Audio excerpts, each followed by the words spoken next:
Le livre du ciel, tome 6, 7 février 1904. Comme il est difficile de trouver une âme qui se donne tout à Dieu, de sorte que Dieu se donne tout à elle.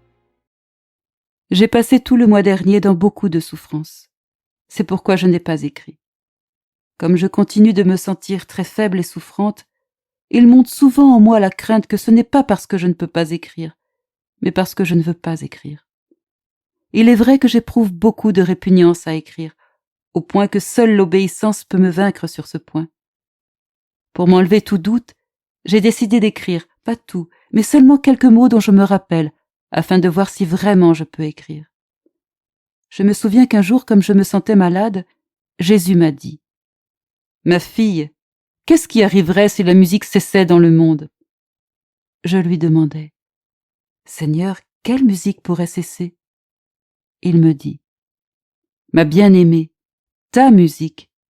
En fait, comme l'âme souffre pour moi, qu'elle prie, répare, loue et rend continuellement grâce.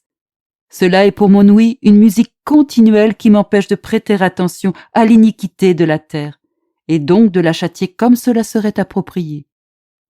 C'est aussi une musique pour les esprits humains, qui se détournent ainsi de faire des choses plus mauvaises. Si je t'enlevais de cette terre, ma musique ne cesserait-elle pas? Ça ne ferait pas de différence pour moi-même, parce que ce ne serait que son déplacement de la terre vers le ciel. Au lieu de la voir sur la terre, je l'aurais dans le ciel. Mais le monde, comment ferait-il? Je pensais, ce sont ses habituels prétextes pour ne pas m'amener avec lui.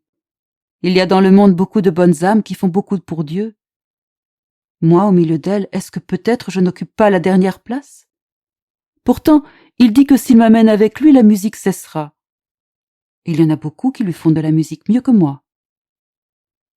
Tandis que je réfléchissais ainsi, il est venu comme un éclair et il a ajouté « Ma fille, ce que tu dis est vrai. Il y a beaucoup de bonnes âmes qui font beaucoup pour moi. Cependant, comme il est difficile d'en trouver une qui me donne tout pour que je puisse me donner totalement à elle. Certaines conservent un peu d'amour-propre, un peu d'estime de soi. D'autres une affection particulière, ne serait-ce que pour une personne sainte.